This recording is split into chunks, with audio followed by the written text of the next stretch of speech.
The Highland Hills tower, the skies the skies. But the shadows they cast draw the spirits near. After all, tomorrow.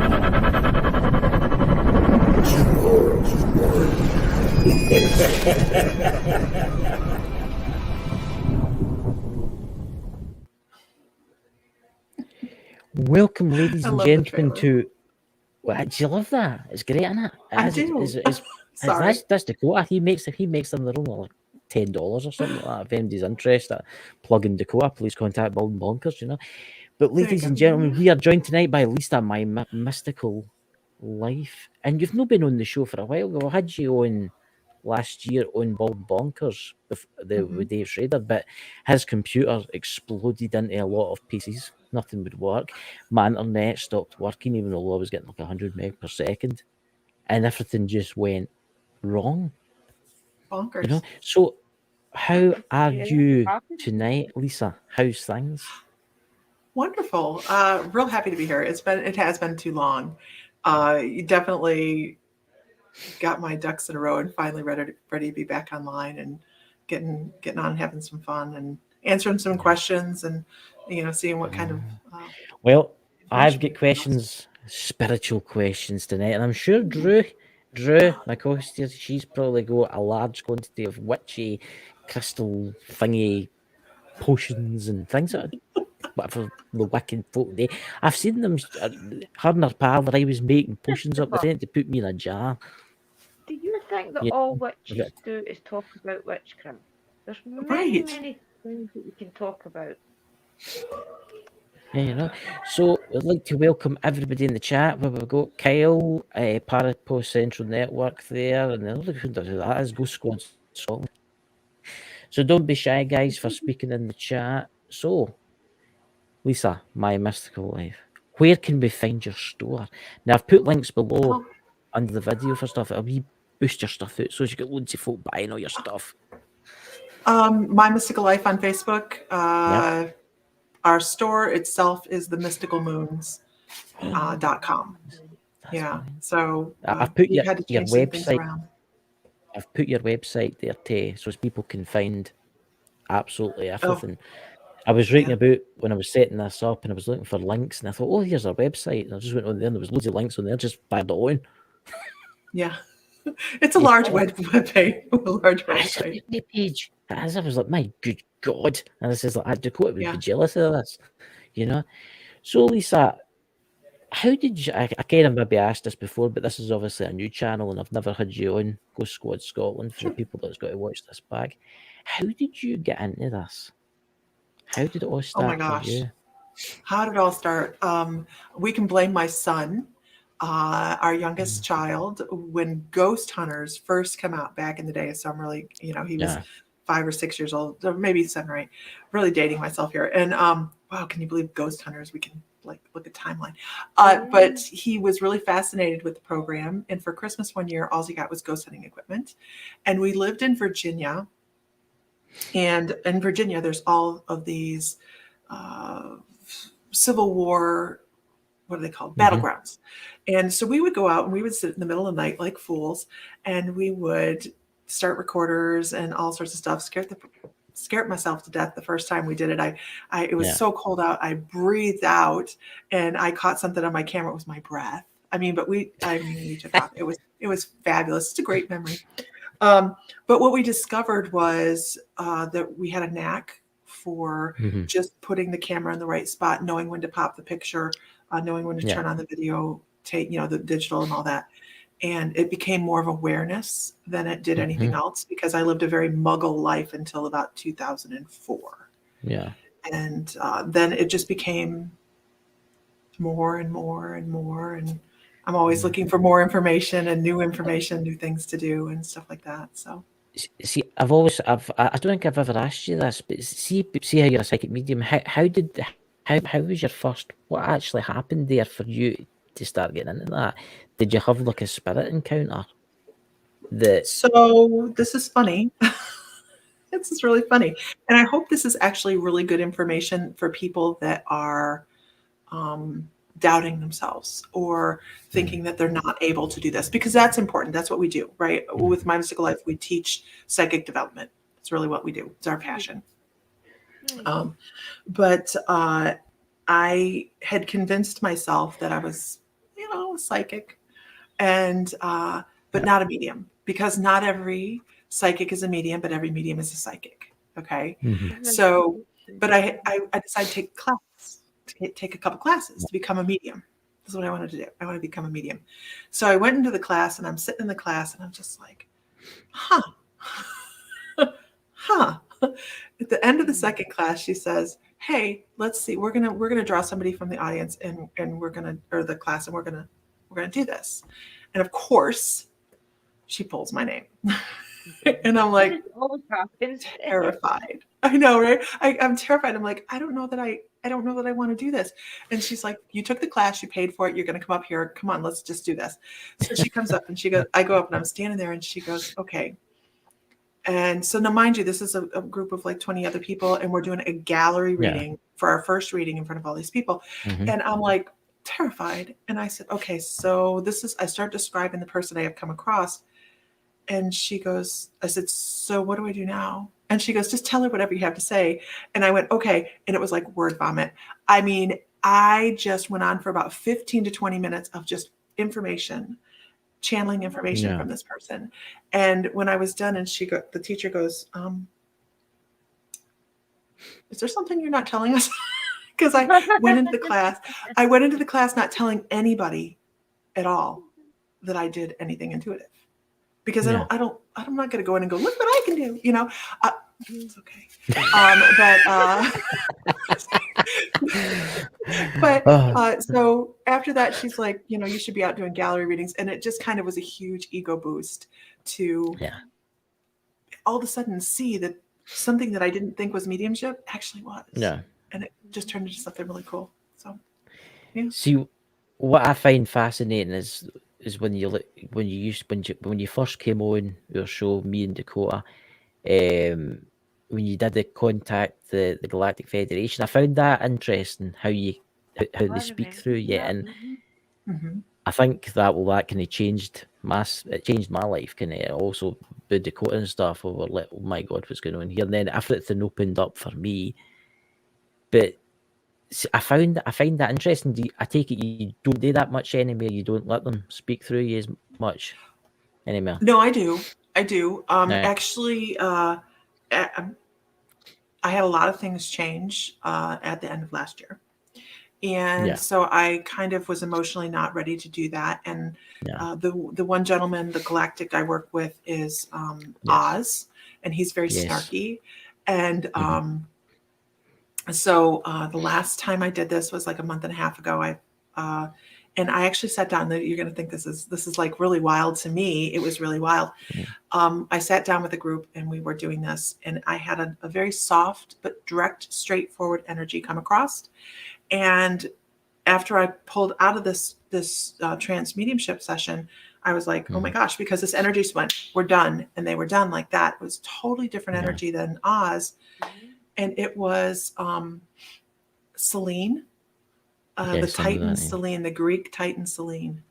And it was the most amazing, because I work with the goddess Artemis and the goddess Athena. Yes. And to have this Selene energy come across was truly amazing. It's just so soothing, yet very direct, and really incredible. Very privileged. I feel very honored. It's the Galactic Federation stuff. I mean, Dakota, he does a lot with that stuff. I dabble in it.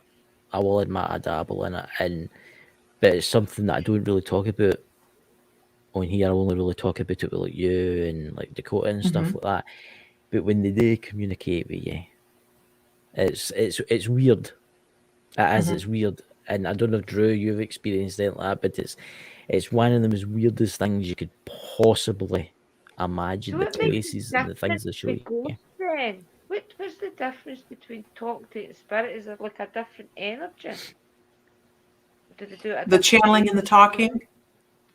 Yeah, do they talk to like in a different? Or is it much like spirit, but it's them?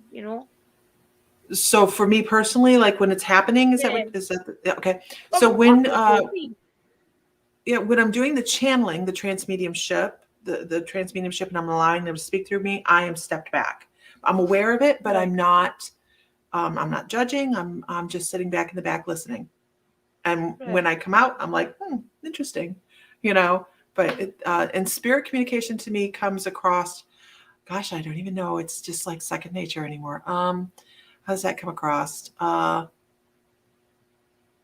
Sensations and vibrations and one's a deceased being, so you would think it would be different because the aliens aren't deceased; they're alive, Right.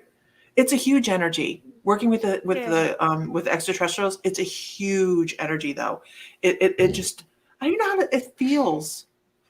The best way I can put it is it feels like a full energy, like just. Right. Tree and I are gonna have a problem. Yeah, no, I get it.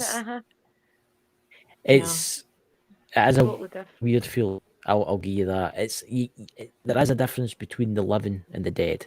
There is. I came at Drew means that she's talking about like when you first meet them, which was an experience. It was after I met you, Lisa, when I first met the Galactic Federation. That was it was after it, and oh my god, it was just weird. It was just weird. But spirits are different. It's like spirits have got a different vibe to them. You know that they're dead. It's weird. And it's something that I wondered. It makes you wonder what the spirits think.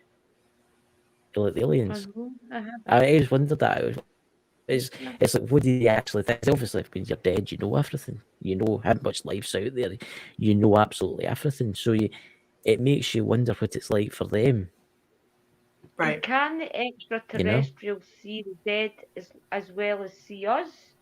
Because if there's spirits around us, does it mean aliens see them as well as us?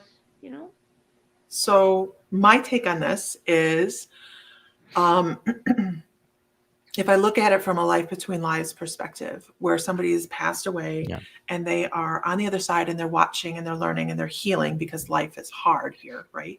So they're doing a lot of healing. That's just one dimension. If you have a soul that's been an extraterrestrial and had an extraterrestrial existence, it goes to figure that there are just slices of different dimensions that soul is able to access, by the way. It's not just look over there. It is something that they are able to journey to and maybe go visit people or souls that they know over there, because it is all very interactive on the other side. That's my take on it. But I like to think everybody's getting along. It's fascinating. It's absolutely fascinating, isn't it? I mean, it's because how I understand it, I was just thought it was like the Earth and stuff like that, humans and that. And obviously, I thought before I was getting into this, there was other extraterrestrials out there, but it's not that. There's different dimensions. There's different dimensions and different worlds. There's billions and billions of worlds out there, and then people say we're in a universe, right? But there could be billions and billions of universes, infinite amount of universes. Right. So it makes you wonder. Where does it all come from? What was like source, the very point, the very start of life? Right. And I can't even fathom an answer. I know it's. I know. Damn, I was wanting the ultimate question there. Yeah. I don't think anybody's ever going to be able to answer that. That's going to be something that you're never going to be able to answer. What started it off? Yeah. See, that is a kind of question that I'm going to ask. Right. See, when my time comes, hopefully I'll live to my 190, and then I cross into the realm, and they say you can event you want to ken anything you want. I'm going to say where did it all start from? I'm going to start an argument up there. I'll probably get sent back down, turned into a goat or something like that. But where did it all start? And obviously spirits, it's like spirits, the new cross spirits. I'm not talking about spirits that are like stuck here because they're afraid to go across. I'm talking about spirits that have crossed and then they can come back again. They'll be watching us right now. They'll be watching us. Think, oh, look at them. They're doing their live. They're doing their live right now. Lisa's there in her shop and she's got her plastic flowers out and her drums and stuff like that. you know, and Drew's there sitting, and I find that intriguing. I would just like to say, Iron Firehorse, welcome it. Haunted Scotland, welcome. Mystical Love and I'm Light, haunted welcome. Scotland. Oh, you Haunted Scotland? I didn't know who's in that. Yeah, it's because my brother's paranormal can let me comment. I want to share this to my mystical life. I see this stream this to your audience button, but I'm terrified to touch a button, so I don't. You go, it'll be fine. Press it, it'll be Will fine. it won't mess anything up? No. No, trust me. No. I can touch a button and things happen. Oh, never It'll be mind. fine. Yeah. Let's do something. Okay. No. It's a thing. It's a thing. I can do this though. Come on. Welcome in, guys. It's Okay. as fascinating, life after death. I mean, when I first got into this, I was like, I was kind of scared, to be purely honest with you. But see, now it doesn't really fathom me anymore. It's like I can watch ghost hunting programs and that in the telly, and I don't get any enjoyment out of them because I can what really exists. And there's a lot of like fake stuff out there. We all know that. And the UFO stuff, that's just like crazy material stuff. Okay, I mean, that's if you want to go down that road, you know. So, did it work, Lisa? I think Did the button work? Did it? So, is it streaming? Is it streaming to your page? It should be on My Mystical Life, but I'm not. I can't touch too many buttons because my computer will flip out. So, you know, so you're also a shaman with the big drums in the background. Yeah. How did you get into shamanism? Is that the same kind of thing? How did you get into being a shaman? So oh gosh, there's so many stories. So I went through my Reiki, all the way through my master, and decided that I just didn't feel full. I didn't feel full from it. So I was looking for something more, but I also struggled with meditation. Meditation for me, I would just like, I would meditate so hard and I couldn't get anywhere. And I was just like, So my brain's just way too overthinker, way too ADHD or ADD. And I sat in at a drumming circle or something at a friend's place, and we did a shamanic journey. And I discovered journey, and the journey work is really what pulled me in. It is that theta brainwave meditation that makes everything so real that when you come back from your meditation, you've been there, and I enjoyed it so much that I decided to take an apprenticeship, which it took me about 1.5 years, which is nothing, by the way, nothing when it comes to shamanism. But I've been doing it unbelievably close to 20 years now, and absolutely love the work. You have to be able to walk on both sides and not shy away from some things that might be a little scary, but it's really quite amazing and beautiful. So see, I find that fascinating, the shamanism, because obviously shaman, they elope with the spiritual side, that they help cleanse houses and stuff like that, and they help. But what interests me is the meditation. When I first got into the meditation, as you say, you'd be sitting there and you'd be like, "Come on, I want to go somewhere.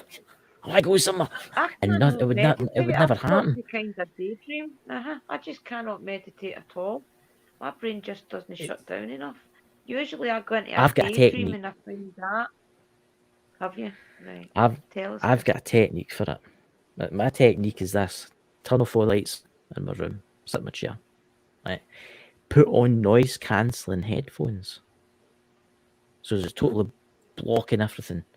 And then I'll connect it to my phone, and I'll put on YouTube, and I'll put on maybe relaxing music, like maybe 900 something hertz, something like that, and I listen to that, and that helps you. It does really help you.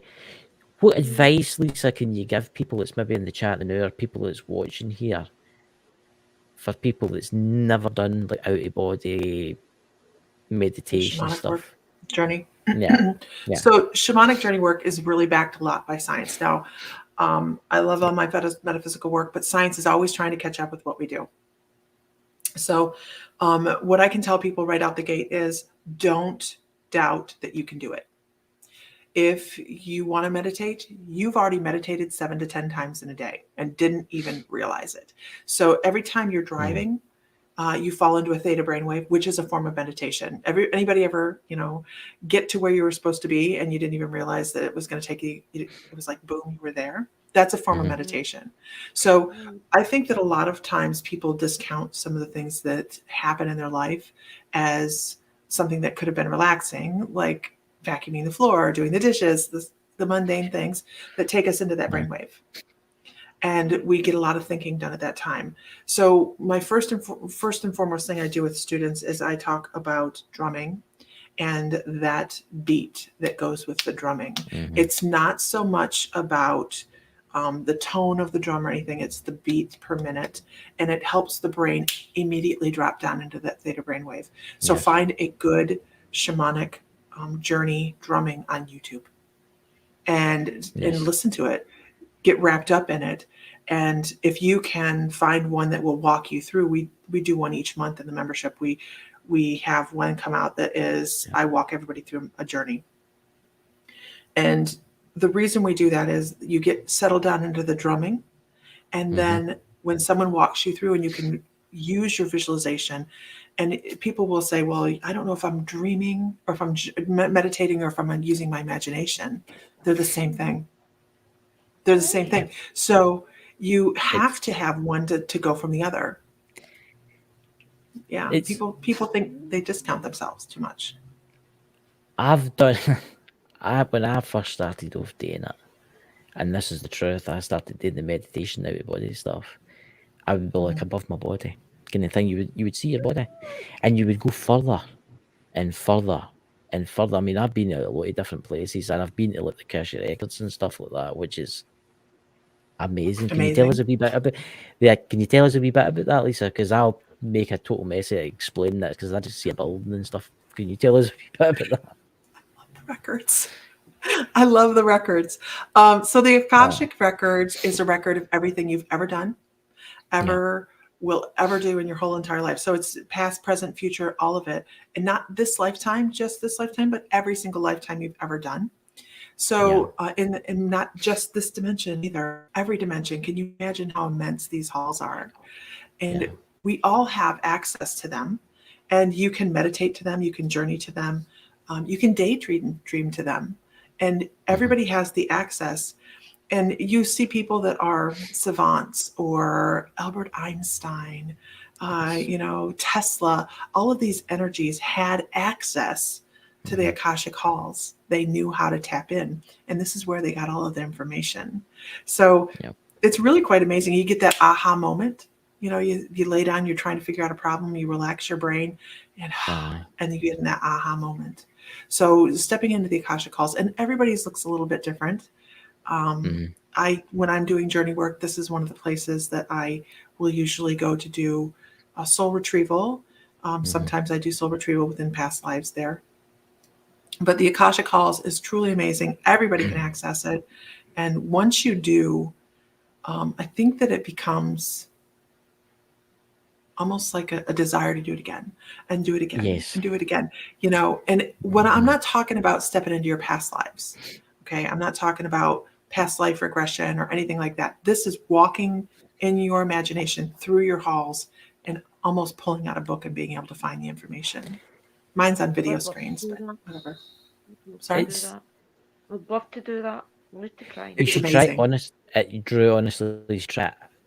I've been there maybe 15 times, right? The first time I seen it, it was like a big cathedral. Did you think for the outside it looked like a cathedral, right? But when you walked in, it was just a hallway that never ends. It was just an infinite It's different hallway. for everybody. Yeah. And how your imagination perceives it. It's really easy to do, Drew, but see, once you start doing it, it changes you. I need to try. Yeah, I need to try. I keep meeting people there, right?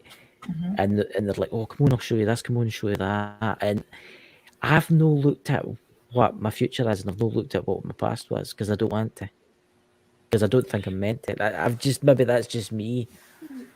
Future in the Akashic halls is much more difficult. Yeah. So that's not something I think that they readily throw in front of you. You Yeah. really have to have a need. You really, Yeah. really, really have to have a need. And I don't. It almost feels like an appeals process to get into the future.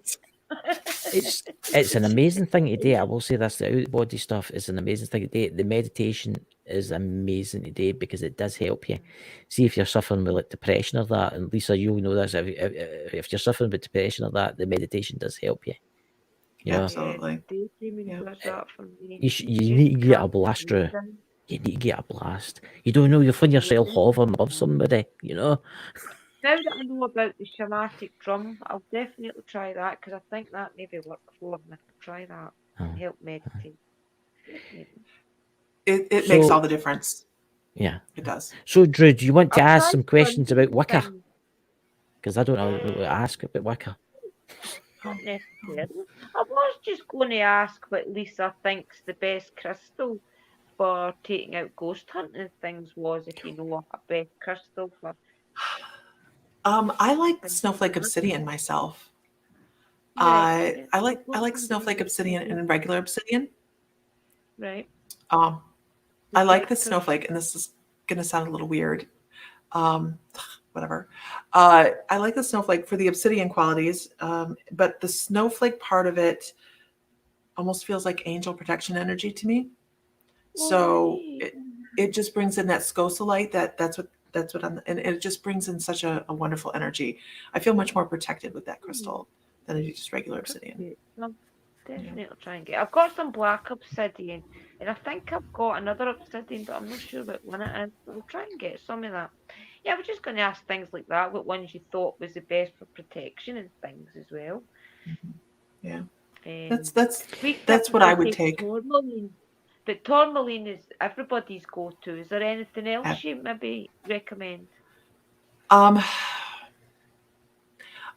Selenite is a good one as well. It's a nice filter. Right. So it keeps your space nice and clear. Especially for you, Drew, I'm not quite sure why they want to say this, but it would actually heighten your senses as to whether you had something around you or not, to help you feel like almost like set off the spidey senses as to if you have something here. Yeah, I've got some. And that'll clear all your other crystals too. So I mean, it keeps everything nice and clean.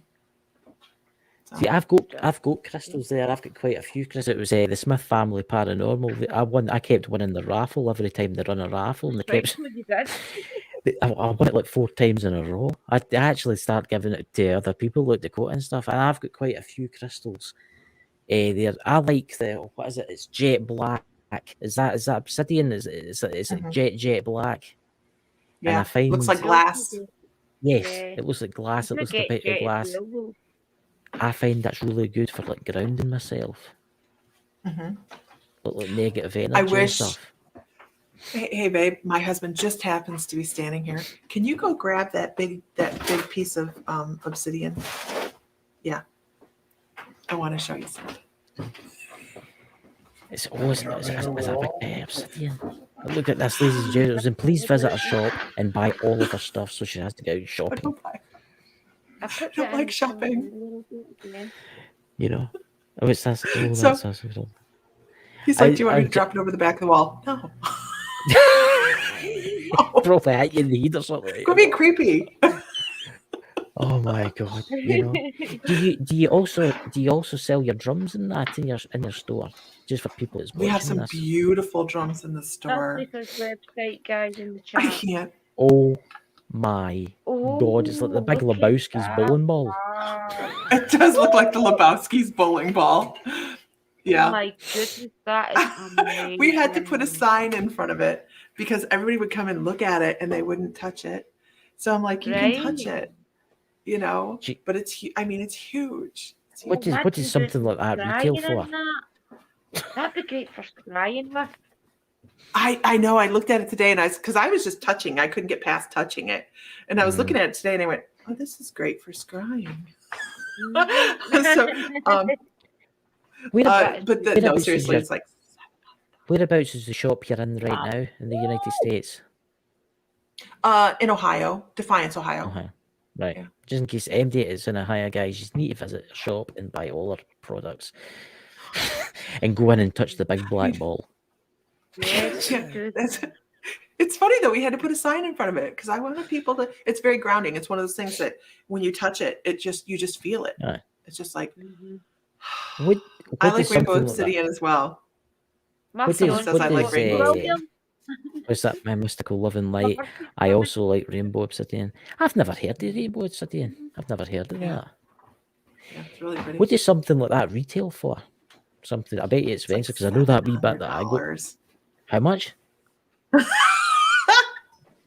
It's like What? $700. Does that include the stand, or do you have to like just stand there and hold it? Probably. Yes. You have to buy that Yes. separate. No, It that comes goes with with a it. cloth I was as going to well. say That's it. $700. It I'd be a big side. spins.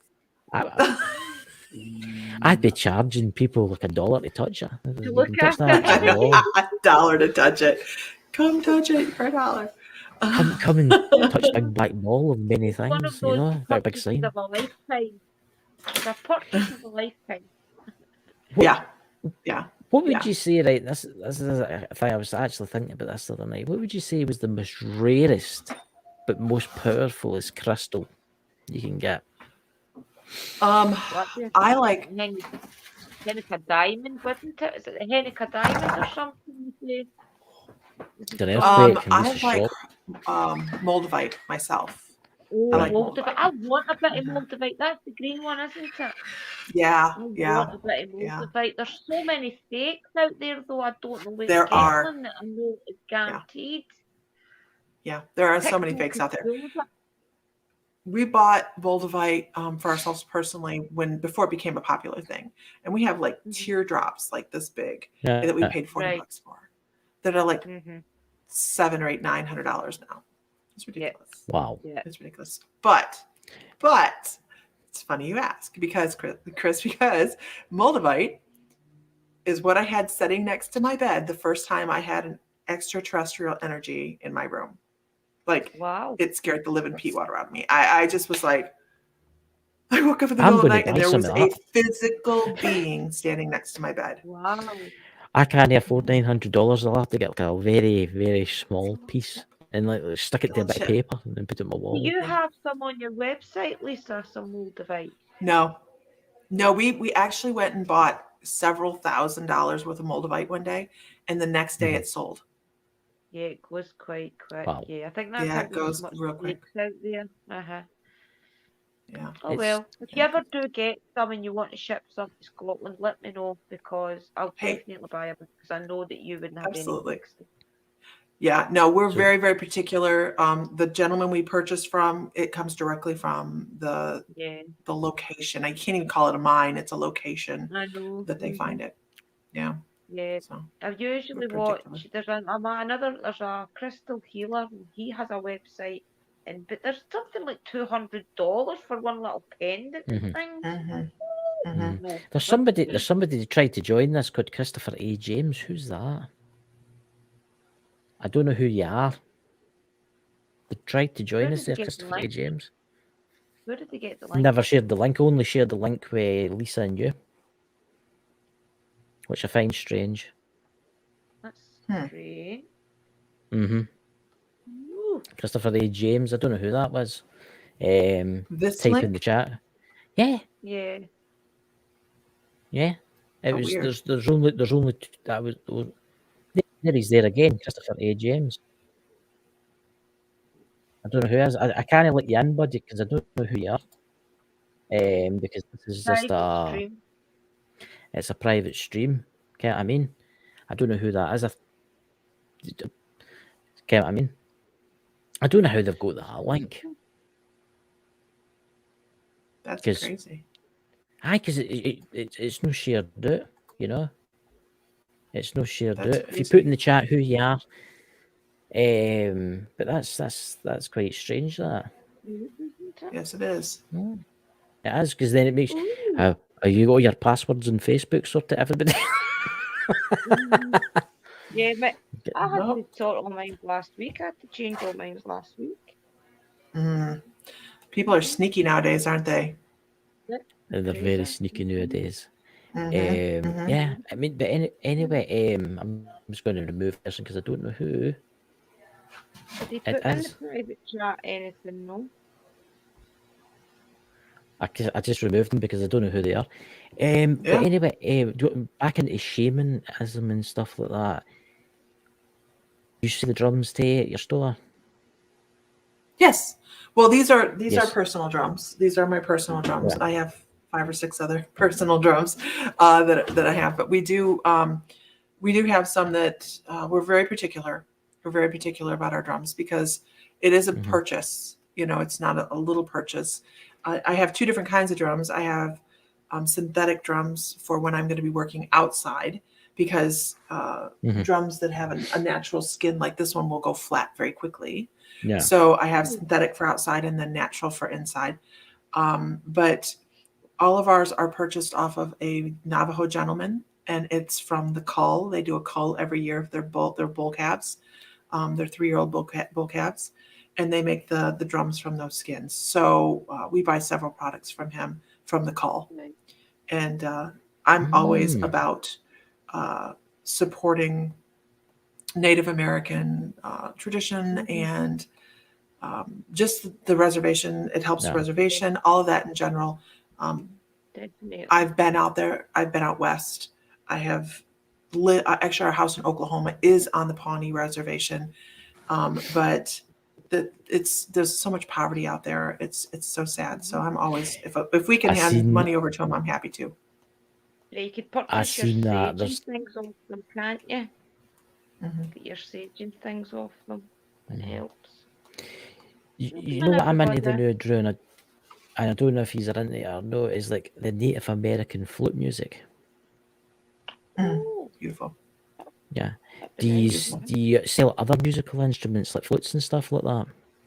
I don't have any flutes because I haven't found any distributors that make them authentically Yeah. that I like. And I'm waiting. I'm waiting for that to fall into my lap. I know it will. So I'm pretty particular. I am a flautist. I've been playing the flute since 3rd grade. So I do have a stupid amount of flutes at the house, but you very rarely hear me play them online. But I don't have them in here. I do have rattles in here, and every Yeah. once in a while we get the Aztec frog. And they sell so fast that I can't keep them in. So we do try to bring, because we do drumming circles here, and you get people that are Yes. they start to play and they love it. So I've seen that. Is it Sherry for Paranormal World Investigator? She does her thing with her drum, didn't she, Drew? She does that. And I've always wondered why and then you get the Native Americans and you see them playing the drum, and that must like help them open the spirit world kind of thing, you know. So here's an interesting question. Somebody asked me to ask this, right? So can you tell us a wee bit about the spirit world, Lisa? A wee bit about the spirit world and the process of what happens. What do you know about the spirit world and what happens in the end? When we pass away. Yes. You're talking about when we pass away. Yes. Okay. Yes. So the first thing, I'm going to go a little bit intuitive on this. I'm going to bring in across some intuitive information on this as well as things that I have come across in working. My guides want to talk about a disconnect, that it's almost like unplugging. It's like almost like an unplugging. Sometimes we struggle, and sometimes it's very, very quick. You know, so it really depends upon how we pass and how we have set it up in our life between lives as to how well we're going to go handle our passing. Okay. So if it's something that has been set up and we say, okay, we are going to pass away at old age, and we are going to be surrounded by our family, and we're just going to pass away peacefully. That soul probably is an older soul that is going to transition over much quicker. Okay. They're going to go, and they're going to go right straight through. More traumatic things when we have in our life between lives, when we're setting up trauma for ourselves for lessons, you're generally learning, you're on the fast path to learn things. Okay. Yeah. Right. So that soul very well may get jerked around a little bit, may not know exactly where it's going, may want to stick around for a while to see their funeral, believe it or not, souls Yeah. stick around to see their funeral sometimes. They stick around to help people that they're worried about. They will stick around to help their parents. And they just sit back objectively and try to watch, you know. But the problem with this is sometimes they forget what they need to be doing. They forget that they Yeah. need to go to the other side. And this is where I find that you run into angry spirits, things like that, where they have, the more they're here, the less they remember. And this is also my theory on possession. The longer they're here, and I've seen this in doing shamanism and doing soul extractions and things like Yeah. that, psychopomp. When you have an energy that is influencing a person because they have attached to them to be able to sustain themselves, because we are electrical energies, right? So we Yes. still need an electrical source to survive, for our soul to thrive. So they start to siphon off the energy off of a person, and then that person may actually take on the traits of the soul that is attached to them. So Okay. people will notice differences in personalities. And if you have a soul that's been lost for a long time, wild changes, you know, things like that. That's a personal, that's something I've seen, you know, we all have an opinion. It's something that I always wondered because, see, I've got this terrible memory of being born, and it makes me wonder why I've got that. Remember I tell you about it, Drew? I think I've told you about it, Lisa, Yeah. about Yeah. how I can remember walking down and I can see everybody and stuff like that. Why can I remember that? Why was I shown that? That's what I want to know, because it's not something that everybody can remember. Right. Yeah. It's very, very rare to remember things like that, you know. And maybe it's something you set up on the other side to help guide you through life in one way or Yeah. another. You know, because Yeah, see, what has that memory taught you? it's teaching me You would that have to sit and there's think about obviously it. something. There's obviously something after you die. Yeah, because obviously you Yeah. go somewhere. But Yeah. it's quite interesting because what I can't understand, and this is what annoys me. Like, you see how you get a lot of people out there in the spiritual world and stuff that say that your grandmother is waiting on you, right? Right? Mhm. But then you get somebody else saying, "Oh, but your grandmother's reincarnated into your son or reincarnated into your Ah, daughter." So how can they be there when you I have die? an answer. I have an Right? answer. Okay. Because you're infinite. You're infinite. Right. Your Right. soul is infinite. There is no lack at all. So if you have a soul on the other side and you Mhm. say, okay, I have learned these lessons and I'm here to heal. Okay. And they do their Mhm. healing process and then they go, you know what? I still have some things to learn. I'm going to go do these 2 different lives. This is a mind blower. I'm going to go do these 2 different lives. And Mhm. I'm going to learn, I'm going to give this one this percentage and this one this percentage, but I'm going to leave 20% of my soul back on the other side because I have to, because they have to have that anchor, right? So Right. you could be off doing multiple lives. Now, do I think that that's a great idea? No, I think we should probably maybe stay in our own lane and do Yeah. one life at a time. But that's just me, right? Because that's, Life's I'm going to, complicated enough. hard enough So already. But, you know, so you're saying when I die, right? Hypothetically, when I die, I can come back as different people, as multiple different people. as multiple different people. But you're going to So leave in a theory, portion of your soul there. Yeah. You're so in coming theory, back you to could learn leave a. another lesson. So in theory, you could leave a part of your soul in the afterlife, what it Uh-huh. looks like. But you could come back as, say, a man, right? And Uh-huh. the other part could come back as a woman Absolutely. and marry yourself. It could be Why done. do you have to make it weird now? Why do you have to make it weird? It's no, No, but if but you in really think theory, you're about it, totally right. You Can you probably imagine? could. You probably could. And can you imagine the connection you would feel, though? I mean, Wow. you would just know each other. You know each other. Yeah. See, that- We could go into twin flames and all that, okay? But You see, that's because then you've got like your twin flame, right, and then you've got your soulmate and stuff like that. So what happens if your soulmate Yeah. is just an extension of yourself? That's why you have that connection. Who knows, know. Christopher? You maybe have just made a breakthrough there. yeah, there's It's- so many it's- different. Evolution. What's that? My mystical like? What's that? The mystical loving like? I know, right? Only you, Chris. Only you, right? But see, Maybe you it was leave my a destiny to portion of ask that question. yourself.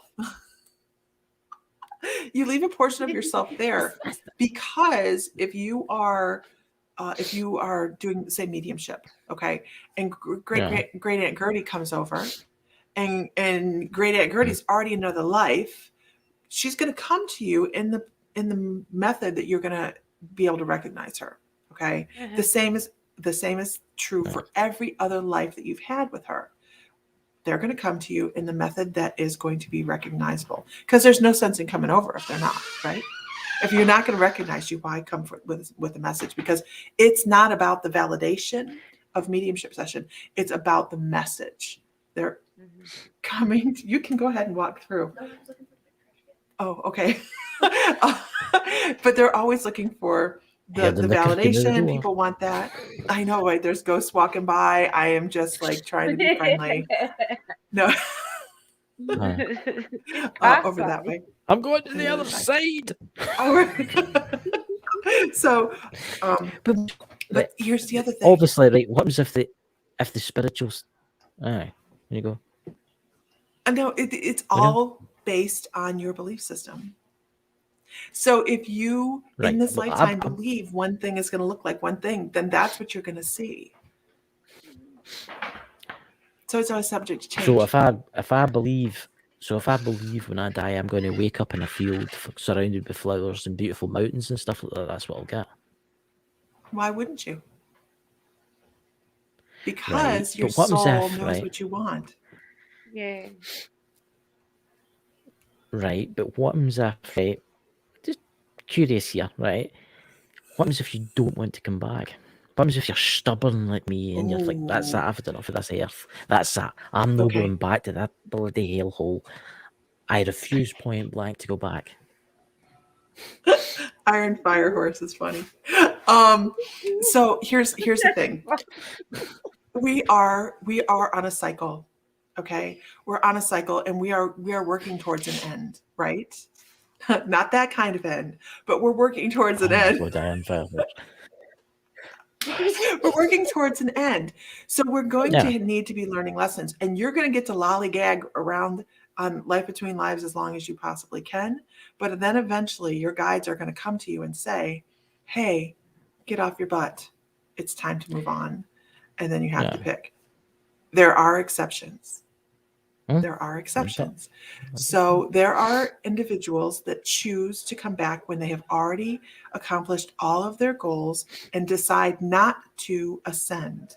So what they are considered earth angels. And those are people that come. Have you ever met somebody in your life that is just that selfless? They just do to help others. They just do to help others. No, and we are always looking for hidden agendas, right? People look for hidden agendas now because, well, people suck, and that does happen. But earth angels come back by choice, and that's. I always wanted to know, see people that do really bad crimes, such as maybe murder kids and things, do they get the choice to come back to reincarnate, or are they just put down as not allowed to return? People that do like a bad Say that crime. again. See, people that do crimes? Yeah, that maybe kill kids or something. Are they allowed to then reincarnate? Or are they not allowed because they've done a really bad crime? Yes. Oh, absolutely. So think of it like this. Think of it yin and yang. The universe is in balance, right? So we all have this yin and yang quality going on. They might have been a victim of a horrible, horrible crime in a previous life. Right. And they're finding the other side of that. So they're still learning. Right. They're still learning.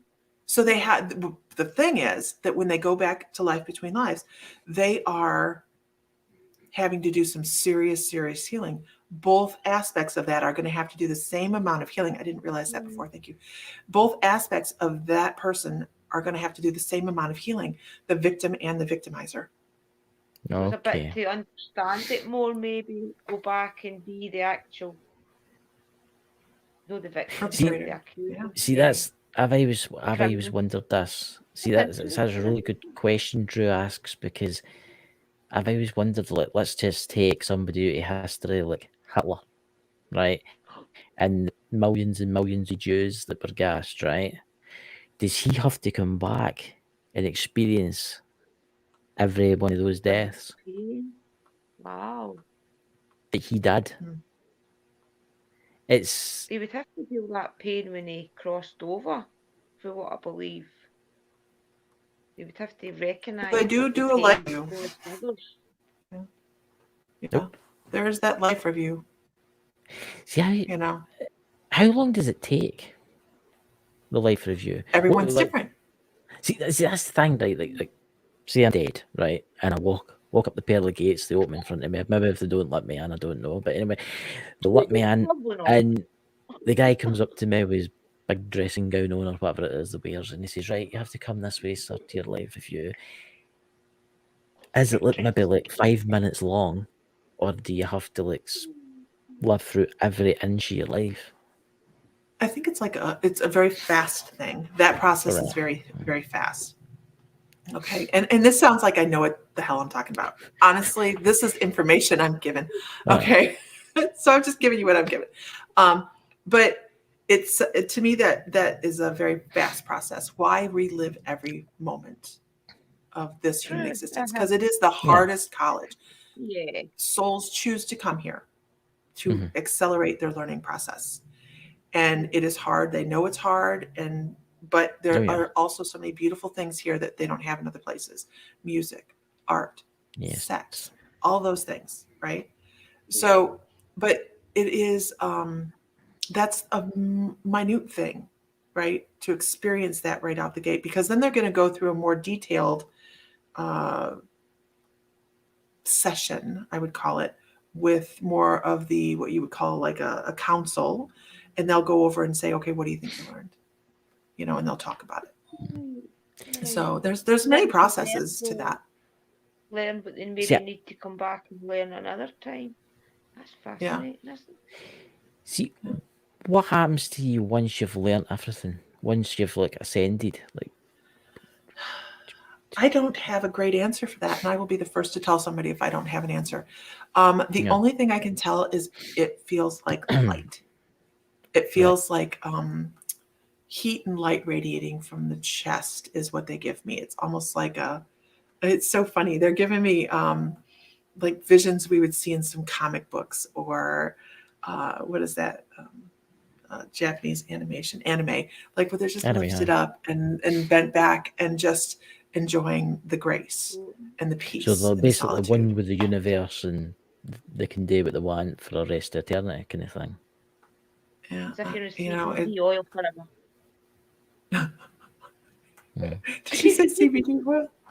See, but see, that's the thing. Oh, there's the squeaky door again. We've got to call that the squeaky door.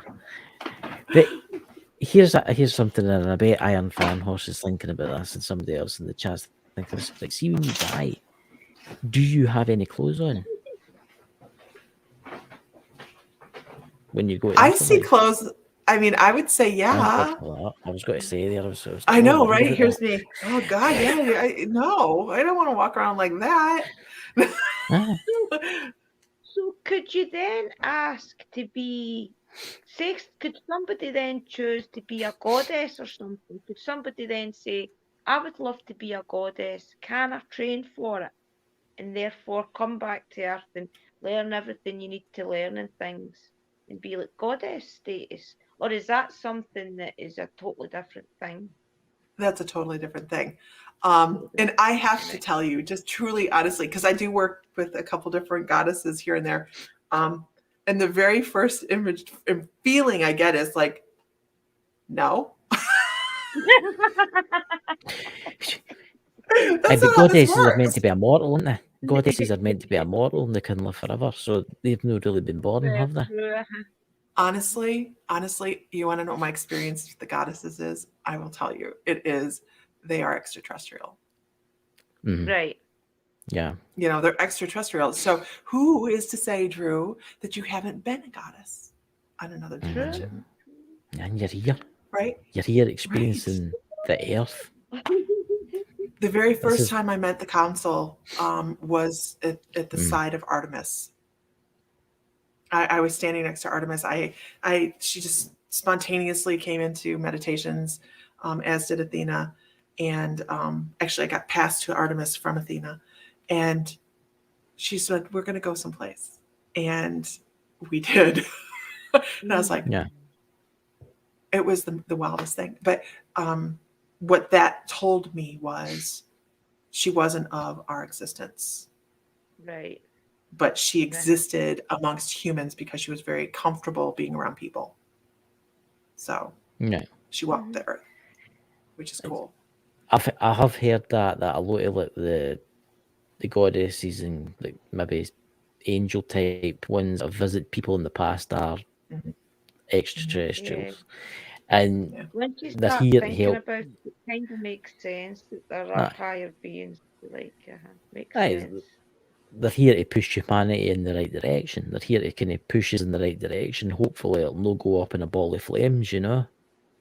Right? Yeah, I mean, hope, but we got to remember, Tess, it's true, I was talking to my brother the other night about this. It's we're no the first civilization on this planet. There's been civilizations before us, and they've made their absolutely. mistakes. Yeah, I was reading the chat. Sorry. I know. I read it take quite a lot. That some of them are crazy, and there's especially Iron Fire. So I was reading the Raquel Welch comment. She's like, if I die looking like Raquel Welch, then yeah, I'll not have clothes. But otherwise, you know. It's an interesting question, isn't it? Because think about it. Yeah, You come into this world naked. You come into this world naked, right? Because you're born. Do you go? Because I've watched a lot of like people talking about this on YouTube, their life after death, and they're all wearing like big gowns, which I find interesting. But some people don't have bodies. I think that it is a comfort level for our human brain still. Yeah. Our human brain is where it's at, right? Because we're thinking all these things. Yeah. I don't think it would really matter once you did cross over, you know, whether you were dressed or not. Yeah, our human brain is going to put clothes on something.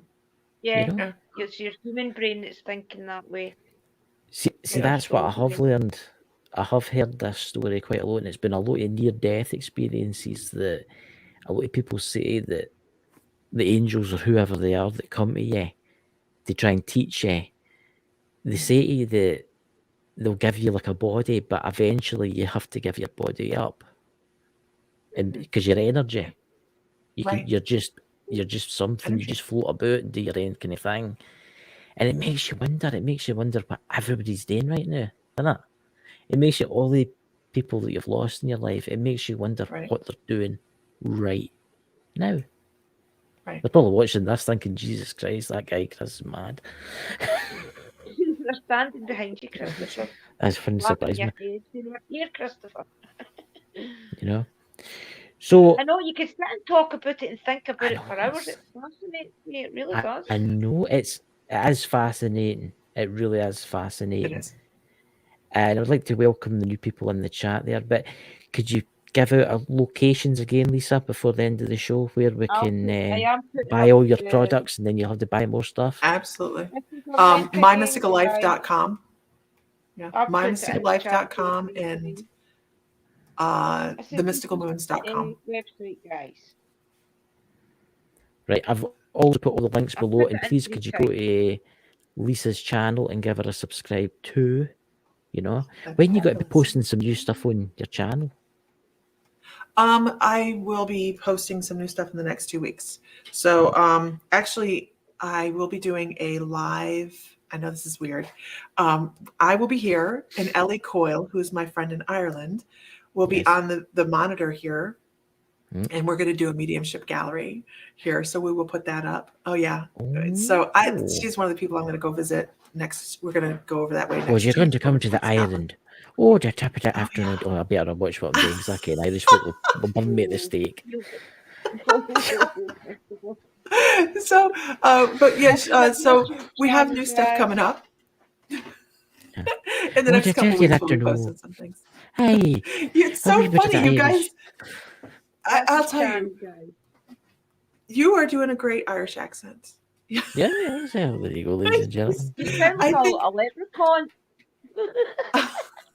You What guys a are tell you so that you funny. know. I'm sitting here playing and looking at the big drums hanging in the wall. Arr. I was more like a You're pirate making that fun of one, the wasn't it? Irish. It's so funny. I saw right, there's no Irish folk We're in going there. to get hung by our Irish friends, you Oh my know. gosh. KJ Horton and You know, it's Emerald fun. It's a Isle bit of fun, isn't it? It's a bit of fun. Jenny must not be watching this. Like, she wanted me to do an Irish accent, but I didn't want to, because I can the wrath of the Irish, you know. So you're going to Ireland? Well, that'll be good. How long are you going to Ireland for? Well, next year we're starting in Reykjavik. We're going to start in Iceland, and then we're coming to Scotland, and then we're going to Ireland. And I don't know where we're going. Oh, you're coming Yeah. to the Scotland. An American. know. An American. You should make a film about that. An American in Scotland. Well, what we're doing is we're going to hop around. We're going to try and find intuitive sites, sacred sites to be able to visit and just make a thing out of it. So we're kind of excited. It's our 35th wedding anniversary, I think. See, you got it right there. That'll be good. Well done. Well done. Aye, Yeah, that's. so. I think Scotland is awesome. There's a lot of standing stones and a lot of ancient stones that are thousands of years old, you know. I have some places I'd like to visit, but I was told that they are almost inaccessible. So Where? Where are they? well, not inaccessible. I want to go to the Isle of Skye. Okay. That's no. It's easy to get to. Okay, good. I'm glad you know that. Good, because I'll be leaning on you for that then. But there's the Isle of Mull. Tiny. The Isle of Ig. The Isle of Ig. The island of Egg. Egg, you mean? Yeah. Egg. Yeah. I want to go there. I've heard about that place. And There's because the always sand's something saying. a boat will take you. Yeah, they can definitely get. I will get a wee rowing boat. Drew can do the No. rowing. I'll steer it. No. Yeah.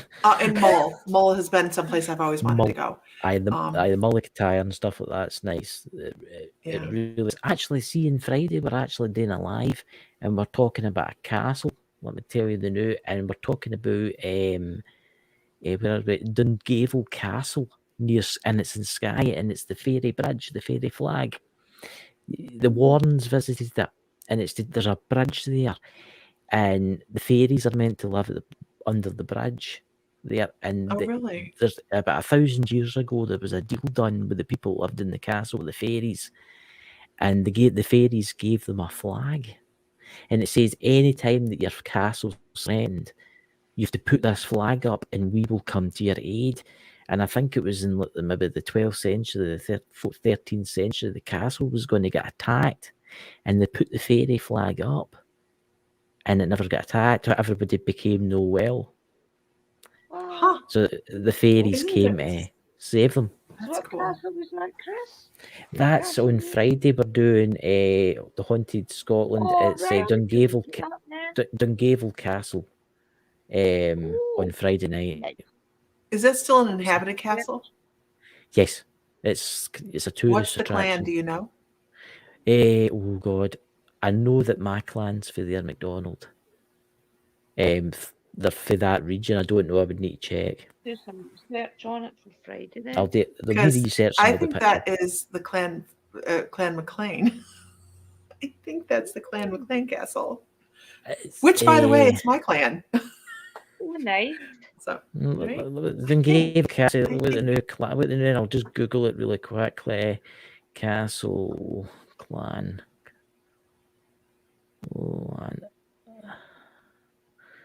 Castle clan. MacLeod. I think it's MacLeod. I have to. I thought. I have to look it up. Clan MacLeod. I have to look it up. Clan MacLeod.